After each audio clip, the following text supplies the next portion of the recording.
మన ప్రభువును రక్షకుడైనటువంటి యేసుక్రీస్తు నామములో అందరికీ వందనాలు. ప్రియమైన దేవుని బిడ్డలారా, మరే ఉదయకాలాన్ని దేవుడు మనకిచ్చాడు.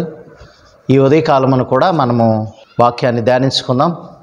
నేటి దినాల్లో మనము ప్రార్థన గురించి మనము ధ్యానించుకుంటూ ఉంటున్నాం. ప్రియులారా, ఈరోజు ప్రత్యేకంగా విజ్ఞాపన గురించి మనం వివరించుకుందాం. విజ్ఞాపన అంటే ఇతరుల గురించి చేసే ప్రార్థనను విజ్ఞాపన ప్రార్థన అంటారు. యాకోబు రాసిన పత్రిక 5వ అధ్యాయము 16వ వచనం మనం గమనించినట్లయితే, మీ పాపములను ఒకనితో ఒకడు ఒప్పుకొనుడి, మీరు స్వస్థత నొందునట్లు ఒకని కొరకు ఒకడు ప్రార్థన చేయుడి, నీతిమంతుని విజ్ఞాపన మనఃపూర్వకమైనదై బహుబలమగలదై యుండును.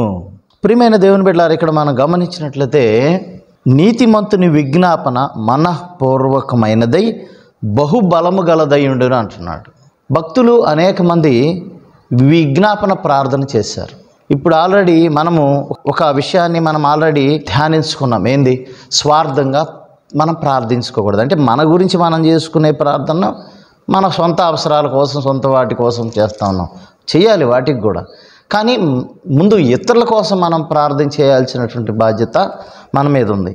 ప్రియమైన దేవుని బిడ్డలారా, కాబట్టి ఇతరుల గురించి మనం ప్రార్థన చేయాల్సినటువంటి బాధ్యత మన మీద ఉంది. కాబట్టి మనకు ముందున్నటువంటి యేసయ్య మరి అందరి కొరకు విజ్ఞాపన ప్రార్థన చేశాడని బైబిల్ తెలియజేస్తూ ఉంది. భూమిపై ఉన్నప్పుడు పరిచర్య చేయటానికి తన శిష్యుల గురించి ప్రార్థన చేశాడు. శిష్యుల్ని ఏర్పాటు చేసుకున్న తర్వాత కూడా దుష్టుడు వారిని మిస్లీడ్ చేయకుండా, అనగా మరలా లోకంలోనికి తీసుకువెళ్లకుండా వారి గురించి ప్రార్థన చేసినట్లు మనం చూస్తాం. కాబట్టి ప్రియమైన దేవుని బిడ్డలారా, అంతేకాదు ఆయన వేకువజామునే పెందరకాడ లేచి ఆయన ప్రార్థన చేయటానికి వెళ్ళేవాడు అరణ్య ప్రదేశానికి. అప్పుడు విజ్ఞాపన చేసేవాడు. సిలువ వేయబడటానికి ముందు కూడా ఆ గెస్సిమనే తోటలో ప్రార్థన చేశాడు. అది కూడా విజ్ఞాపన ప్రార్థన. అంటే దేనికోసం? మన పాపాల నిమిత్తం, మన దోషాల నిమిత్తము అవన్నీ తొలగించబడటానికి, మనం పరిశుద్ధులుగా తీర్చిదిద్దబడటానికి యేసు ప్రభువారు ప్రార్థించినట్లు మనం చూస్తాం. ఆయన సిలువలో కూడా ఎవరైతే తన సిలువ వేస్తున్నారో వారి గురించి కూడా తన శత్రువులు, అంటే ఆటోమేటిక్గా వారు తన శత్రుత్వం పెంచుకున్నట్టే కదా. సో వారి గురించి కూడా యేసు ప్రభువారు ప్రార్థన చేసినట్లు మనం చూస్తాం. కాబట్టి అంతేకాదు, పరిశుద్ధాత్ముడు కూడా విజ్ఞాపన ప్రార్థన చేశాడని, విజ్ఞాపన మరి ఏ విధంగా చేయాలో మరి ఆయన సహాయం చేస్తాడని భక్తుడైన పౌలు 8వ అధ్యాయము 27వ వచనంలో మనం చూస్తాం. ప్రియమైన దేవుని బిడ్డలారా, 26వ వచనంలో, అందుకే ఏలయనగా మనము యుక్తముగా ఎలాగూ ప్రార్థన చేయవలనో మనకు తెలియదు, కానీ ఉచ్చరింప శక్యము కానీ మూలుగులతో ఆ ఆత్మ తానే మన పక్షముగా విజ్ఞాపనము చేయుచున్నాడు అని అంటున్నాడు. అంటే ఆ ఆత్మ తానే మన పక్షమున, అనగా మనకు ప్రార్థన చేయటం రాదు, విజ్ఞాపన చేయటం రాదు. కాబట్టి పరిశుద్ధాత్ముడు మన తరపున ఆయన ఏ విధంగా మనం ఉచ్చరించాలి, ఏ విధంగా ప్రార్థించాలి, తగిన జ్ఞానం ఆయన మరి కలుగు చేస్తున్నాడు. కాబట్టి మనం ఈరోజు ప్రార్థన చేయగలుగుతున్నాం. కాబట్టి మరి ఇంకా విశ్వాసుల్లో కూడా అనేక మంది ప్రార్థన చేసినట్లు మనం చూస్తాం. పాత నిబంధనలో అనేక మంది భక్తులు విజ్ఞాపన ప్రార్థన చేశారు. అబ్రహాం చేశాడు, మోషే చేశాడు, దావీదు చేశాడు, ఇంకా చూసుకుంటూ పోతే అనేక మంది ప్రార్థన చేశారు. ప్రియమైన దేవుని బిడ్డలారా, కాబట్టి విజ్ఞాపన ప్రార్థన అనేది చాలా ఇంపార్టెంట్. అంతేకాదు, అందుకంటే ముఖ్యంగా సమూయేలు ప్రార్థన చేశాడు మనం చూస్తాం. మరి దానియేలు ప్రార్థన చేశాడు.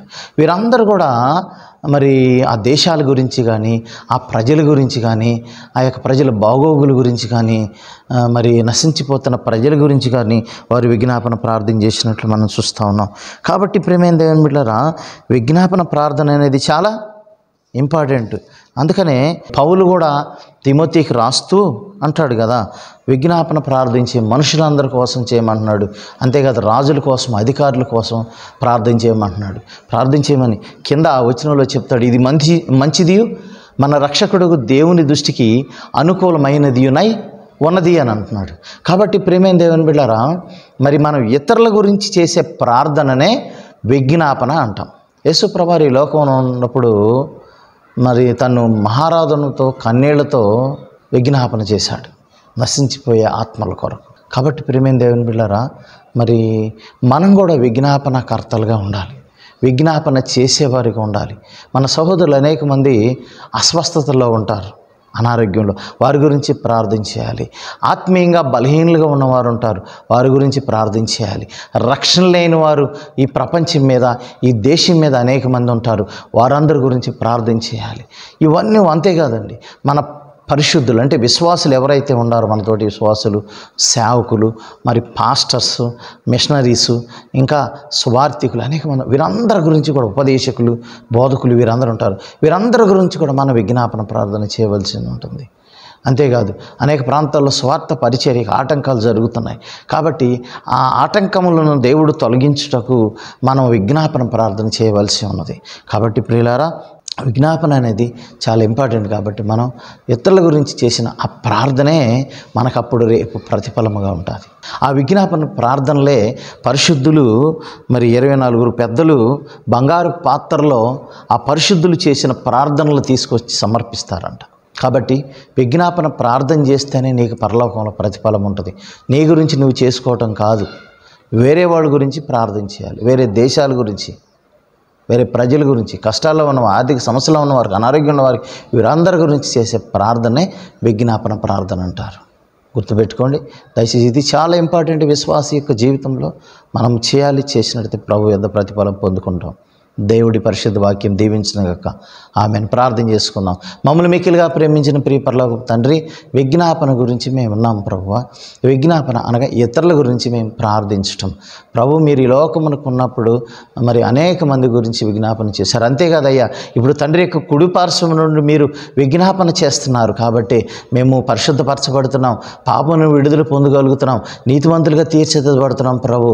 కాబట్టి మీ వలె మేము కూడా విజ్ఞాపనకర్తలుగా, విజ్ఞాపన చేసేవాళ్ళుగా చేయాలి. యాకోబు రాస్తూ అంటున్నాడు కదా, మీలో ఒకరి గురించి ఒకరు ప్రార్థన చేసుకోండి, నీతిమంతుని ప్రార్థన బహు బలము గలదై ఉండును అని అంటున్నాడు. కాబట్టి ఆయన మీకు వందనాలు. అలాంటి విజ్ఞాపన ప్రార్థన చేసేవారుగా మమ్మల్ని, మా ప్రియుల్ని తీర్చిదిద్ది సహాయం చేయమని యేసు పరిశుద్ధ నామమున అడిగి వేడుకుని ప్రార్థన చేస్తున్నాం తండ్రి. ఆమేన్. మన తండ్రి అయిన దేవుని ప్రేమయు, ప్రభువైన యేసుక్రీస్తు వారి కృపయు, పరిశుద్ధాత్మని సహవాసం ఇక్కడ చేరమనుకును సకల పరిశుద్ధులకు ఎల్లప్పుడూ తోడే నడిపించును గాక. ఆమేన్. అందరికీ వందనాలు ప్రియులారా. మరే కొద్ది కాలాన్ని అందరం కలుసుకున్నప్పటి వరకు దేవుని దయ, కృప, కనికరం మీ మీద ఉండును గాక. God bless you.